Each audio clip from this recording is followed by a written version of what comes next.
Ce programme est financé par les amis et partenaires du ministère de Joyce Meyer.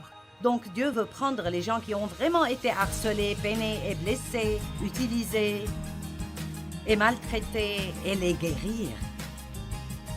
Mais il ne veut pas nous guérir juste pour que nous puissions nous sentir bien. Il veut que nous apprenions ensuite à donner aux autres personnes ce qu'il nous a donné. Est-ce que quelqu'un me comprend?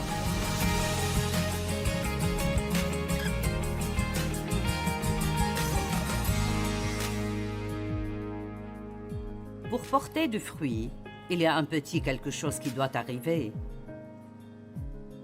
Et ça s'appelle l'élagage. L'élagage. Maintenant, certaines branches sauvages ont juste besoin d'une petite taille.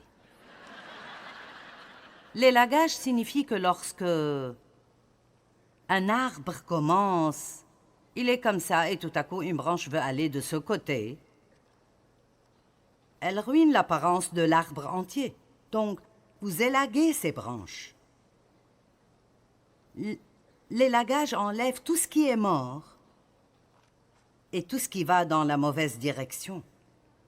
Et la Bible dit que il est la vigne, nous sommes les branches, et chaque branche en lui qui ne porte pas de fruits, il la taille, l'enlève, la coupe.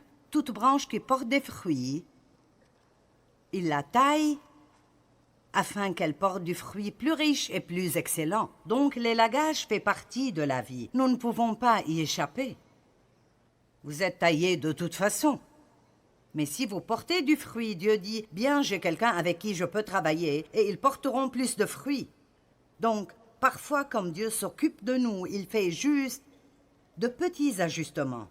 Mais pour certains d'entre nous, il y a un plus gros travail à faire. Allez maintenant.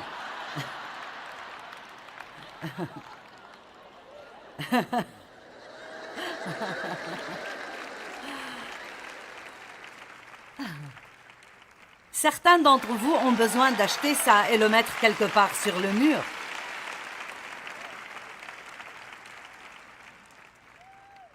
Mon mari a fait élaguer un arbre dans notre jardin il y a quelque temps. Je veux dire, je savais que cela devait être fait, mais quand je suis rentrée du travail, je me suis tellement énervée quand j'ai vu cet arbre. Parce qu'il n'y avait presque plus rien dessus. Allez, vous sentez-vous comme si vous étiez presque réduit à rien?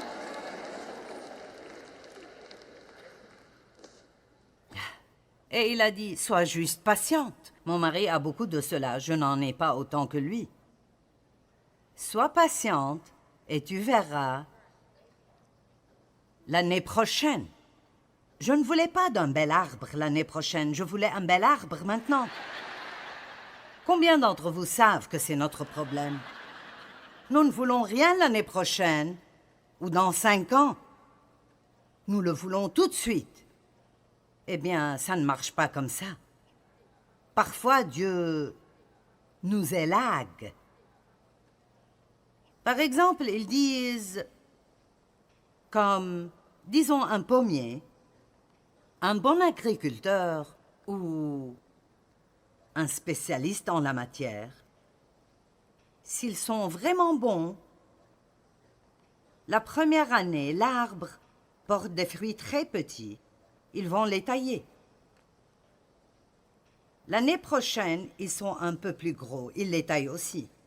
Et s'ils sont patients, et ils ne laissent pas les pommiers porter du fruit les 2 premières années, alors ils grandiront et porteront des fruits vraiment magnifiques. Allez, certains d'entre vous, vous êtes où je suis. Vous me suivez?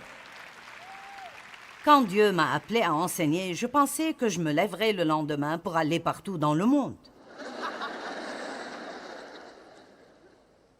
Je sentais que Dieu m'a dit, tu vas aller partout dans le monde et enseigner ma parole. Eh bien, je ne savais pas que ça signifiait des années plus tard. Beaucoup d'entre nous, Dieu nous a appelés à faire quelque chose, mais nous ne voulons pas nous calmer et le laisser nous préparer. Allez, je parle à quelqu'un. Nous ne voulons pas nous calmer et le laisser nous préparer pour les choses qu'il nous a appelés à faire. Vous savez, c'est intéressant. David a été oint pour être roi 20 ans avant de porter la couronne. Salut! 20 ans avant de porter la couronne. Quand Dieu met quelque chose dans votre cœur, vous le verrez arriver. Vous le verrez. Et waouh! Mais ça commencera comme une petite pomme brillante qui apparaît sur un arbre. Et Dieu viendra et enlèvera ce fruit et dira « pas encore ». Et bien sûr, l'année suivante, nous avions un arbre magnifique dans le jardin. Et Dieu nous aime tellement qu'il nous enlèvera des choses qui sont devenues banales pour nous.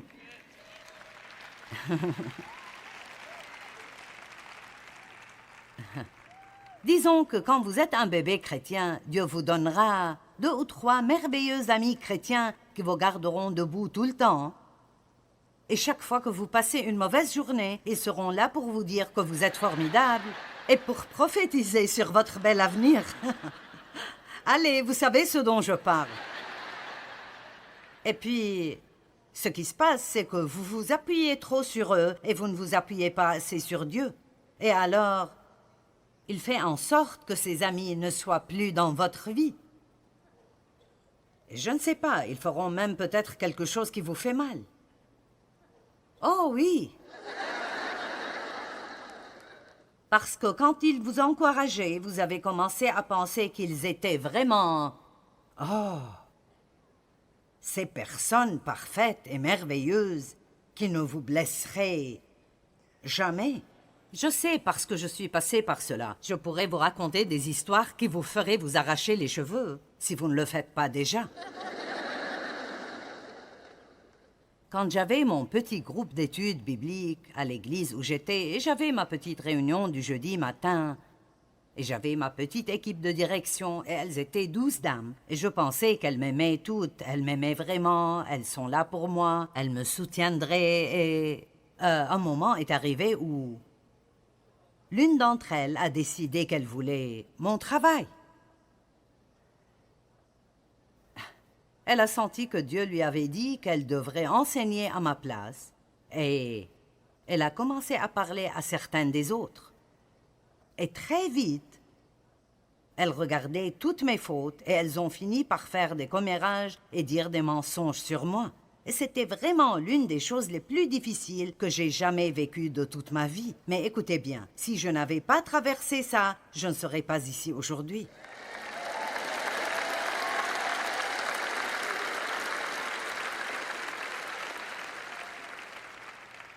Pourquoi? Parce que je leur faisais trop confiance.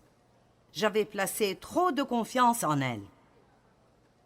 Et Dieu vous aime assez, et ne vous méprenez pas sur ce que je vais dire, mais Dieu vous aime suffisamment pour laisser quelque chose se produire dans votre vie qui vous fera du mal pendant un certain temps parce que c'est supposé faire de vous une meilleure personne à long terme.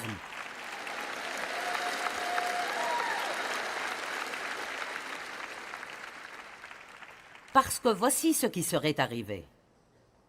Dieu se préparait à me promouvoir au niveau suivant dans mon ministère parce qu'il était sur le point de m'appeler de cette église pour commencer à faire ce que je suis en train de faire à une échelle beaucoup plus petite. Et je les aurais toutes prises avec moi.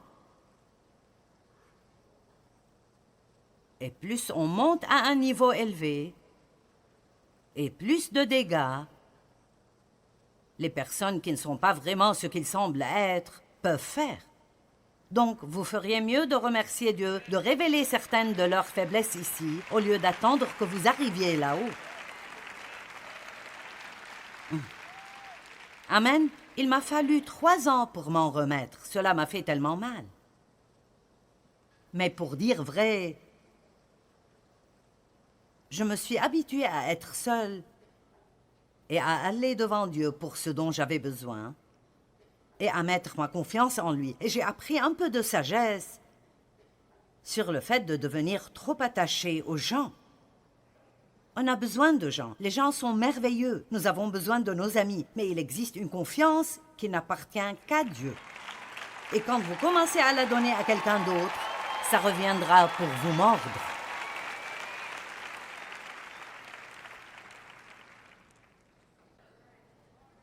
Il y a quelques beaux versets dans Ésaïe 61. Les 3 premiers versets m'ont aidé à traverser de nombreuses années très difficiles. Et je voudrais juste prendre le temps de les lire parce que nous revenons à ce concept de porter du fruit. Ésaïe 61, 1 à 3. L'Esprit du Seigneur, l'Éternel, est sur moi, car l'Éternel m'a oint pour porter de bonnes nouvelles aux humbles et malheureux. Il m'a envoyé pour guérir ceux qui ont le cœur brisé, pour proclamer la liberté aux captifs de la condamnation et aux prisonniers physiques et spirituels, la délivrance. J'étais l'une de ces personnes au cœur brisé et beaucoup d'entre vous sont aussi comme ça. Et Jésus est venu juste pour des gens comme moi et comme vous. Il est venu afin de proclamer pour l'Éternel une année de faveur et un jour de rétribution pour notre Dieu. N'aimez-vous pas cela? Dieu est votre défenseur. Allez, Dieu est votre défenseur. Et quand quelqu'un vous blesse ou vous maltraite, si vous le traitez bien, oh Seigneur, oh aide-moi Jésus. Allez. Savez-vous combien c'est difficile d'être gentil avec quelqu'un qui a dit des commérages à votre propos? Ouh! C'est là que j'ai besoin de ces gros sécateurs. Il m'est arrivé quelque chose une fois que je vais donner en exemple. Quelqu'un avec qui nous travaillons, nous avons en fait beaucoup travaillé avec eux. C'était une compagnie externe, pas quelqu'un qui travaillait pour nous, mais ils ont travaillé avec nous. Quelqu'un m'a dit que ils étaient dans un restaurant sur un stand et que les personnes avec lesquelles nous travaillions étaient assis juste derrière eux et ils étaient en train de dire des commérages. Je veux dire juste, elle est ceci et elle est cela et elle n'est pas ceci et elle n'est pas cela. Eh bien, j'ai mon plan.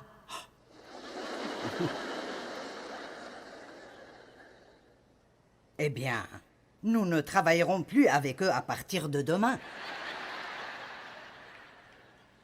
Et je vais leur dire ceci, et je vais leur dire cela, et je vais, et je vais, et je vais, et je vais.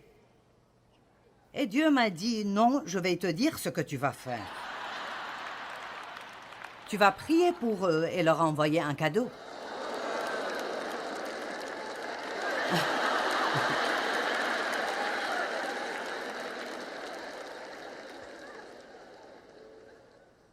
Et honnêtement, et je vous dis la vérité, je voulais tellement leur envoyer une copie anonyme de mon livre « Moi et ma grande bouche ».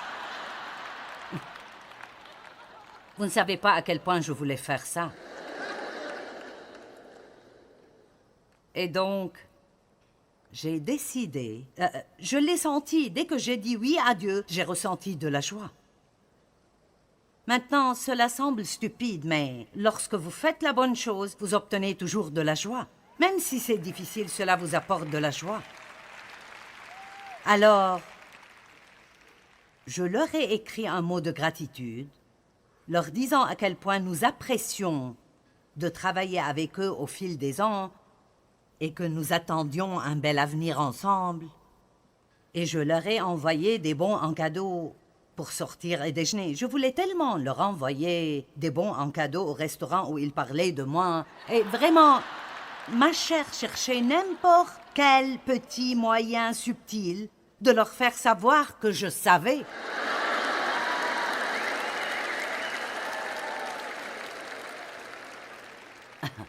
Eh bien, si je vais être aussi bonne, Je veux qu'ils sachent que je sais ce qu'ils ont fait et que je suis gentille de toute façon. Mais non, Dieu n'acceptait pas du tout. Je devais juste faire ce qu'il m'a dit de faire. Mais écoutez-moi, regardez-moi bien. Au moment où j'ai fait cela, j'étais libre.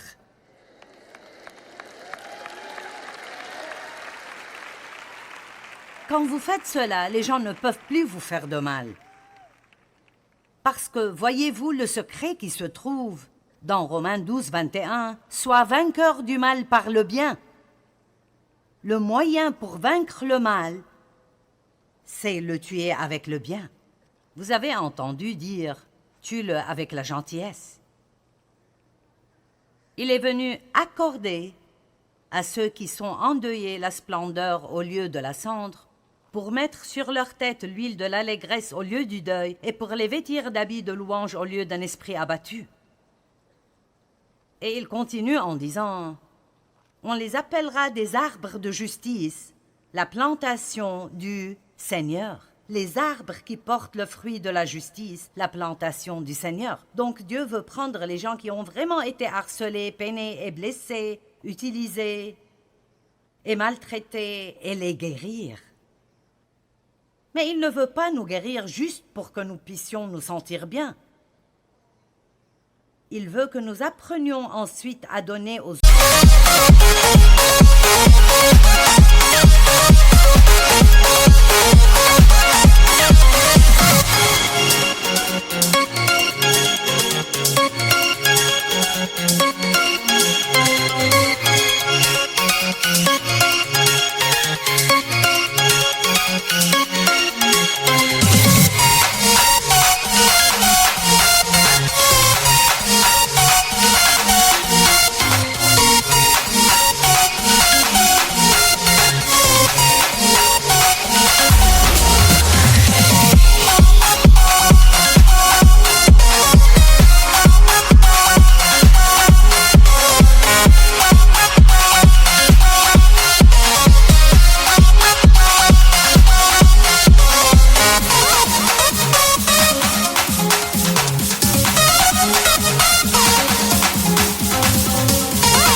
Ce qu'il nous a donné.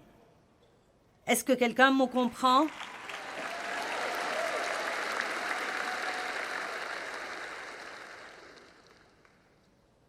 Ne méprisez pas le châtiment de Dieu. Demandez à Dieu de s'occuper de vous. Je vous défie de demander à Dieu de vous tailler.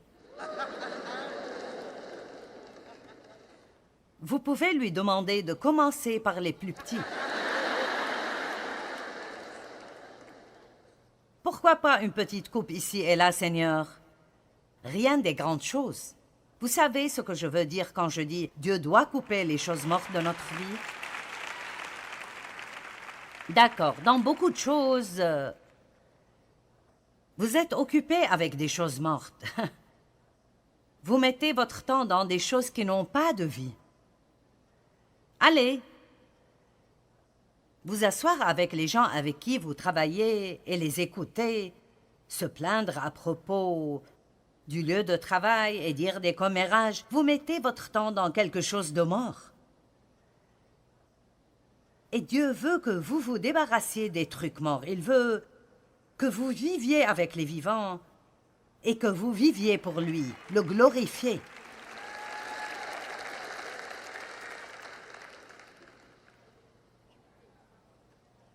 Dieu a quelque chose de merveilleux qu'il veut faire dans toutes nos vies. Mais nous devons nous enraciner en lui. Nous ne sommes pas guéris juste pour être guéris. Nous sommes guéris pour pouvoir aider les autres. Je sais que ce que je fais rend le diable tellement en colère qu'il ne peut plus le supporter. Si vous pensez que l'ennemi vient après vous, essayez de prendre ma place.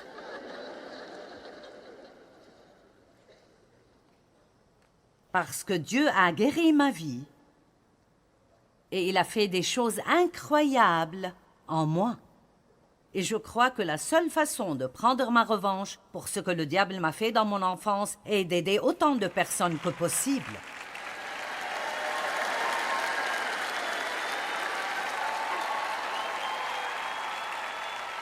Ainsi, au lieu de ne rien faire et d'être amer le reste de votre vie parce que vous avez mal commencé, c'est bien plus important comment vous finissez. Amen. Et je suis ici pour vous dire, peu importe ce que vous n'avez pas, vous avez Dieu. Et tant que vous l'avez avec vous, vous et Dieu ensemble pouvez vaincre tout dans votre vie. N'importe quoi.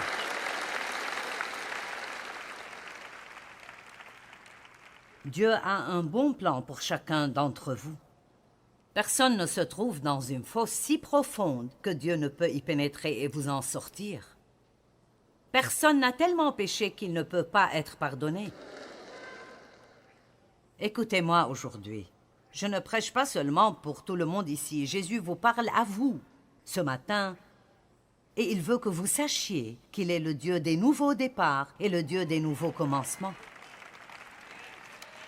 Lâchez tout ce qui est passé et commencez à nouveau aujourd'hui. C'est là le jour que l'Éternel a fait. Vivons-le dans la joie. Ne passez pas aujourd'hui en étant déprimé par rapport à hier. Amen.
Soyez un arbre qui porte le fruit de la justice. Décidez aujourd'hui que vous allez commencer à prier différentes sortes de prières et pas seulement « Dieu, donne-moi, donne-moi, donne-moi, donne-moi ». J'ai besoin de toi pour... Non, priez pour que Dieu vous montre quelqu'un pour qui vous pouvez être une bénédiction. Commencez à la pause du déjeuner. Peut-être verrez-vous quelqu'un qui semble aller mal ou... Utilisez un peu de discernement. Peut-être qu'il y a quelqu'un chez qui vous pourrez aller pour l'encourager et l'élever. Peut-être que vous pourriez acheter un livre pour quelqu'un, acheter 4 ou 5 livres, chercher des gens à qui les donner. Pourquoi rigolez-vous? Je suis sérieuse.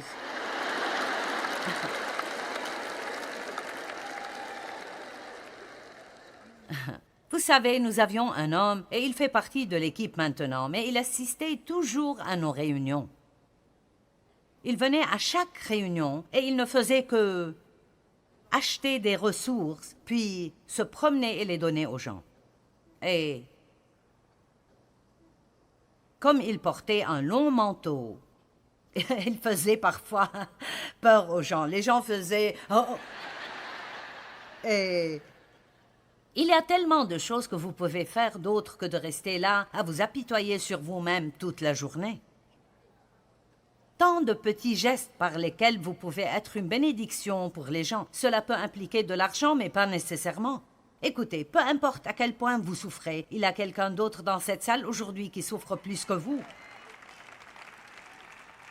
Et je vais vous dire ce que Dieu m'a dit une fois. Il m'a dit « Joyce, occupe-toi de mes affaires et je vais m'occuper des tiennes. »